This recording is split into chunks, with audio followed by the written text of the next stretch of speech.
In the midst of the Syrian desert, where the sun blazes fiercely and the sand stretches endlessly, lay the city of Palmyra.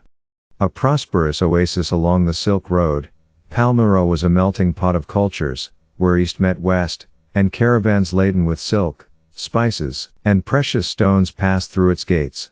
At the heart of this vibrant city stood a formidable woman, Zenobia, the last queen of Palmyra. Zenobia was not born to royalty, but destiny had its own plans. As a young girl, she was known for her intelligence, beauty, and fierce independence. Fluent in several languages, including Greek, Aramaic, and Egyptian, she was a scholar of history and philosophy.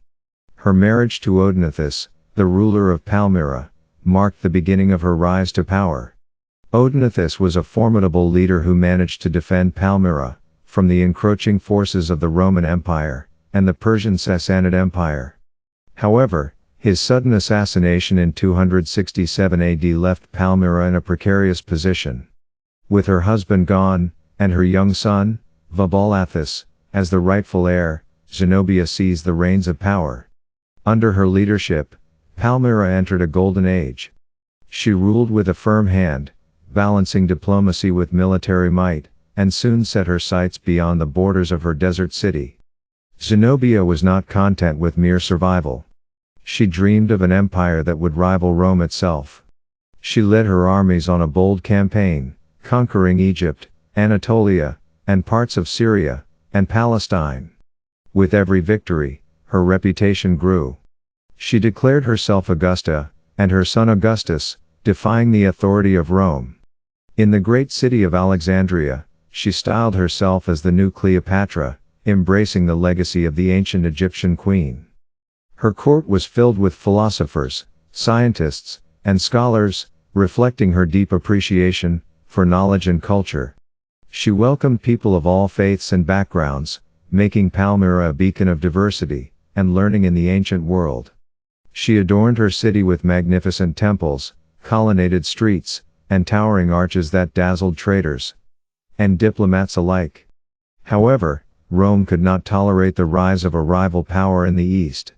Emperor Aurelian, a stern and ambitious ruler, saw in Zenobia a direct threat to his empire's authority.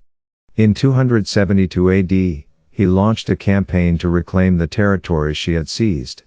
Aurelian's forces, hardened by years of war, marched through the desert toward Palmyra. Zenobia, ever the warrior queen, prepared for battle. Clad in armor, and mounted on a horse, she led her troops with courage and determination. Her soldiers were fiercely loyal, and she inspired them with speeches that echoed through the sands. But the Romans were relentless. In a series of brutal battles, Aurelian's forces pushed Zenobia's army back toward Palmyra. The final siege of Palmyra was a test of endurance. 4 months, the city held out against the might of Rome. Zenobia rode among the battlements, rallying her people, urging them to fight for their freedom and their way of life. But supplies dwindled, and the Roman siege engines battered the walls without mercy. Finally, realizing that defeat was inevitable, Zenobia attempted a daring escape on a swift camel, hoping to reach the Persian border and rally new allies.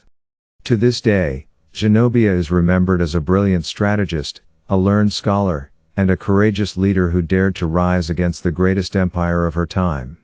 The desert winds that blow through Palmyra still carry her name, a name that signifies strength, resilience, and the undying spirit of a warrior queen.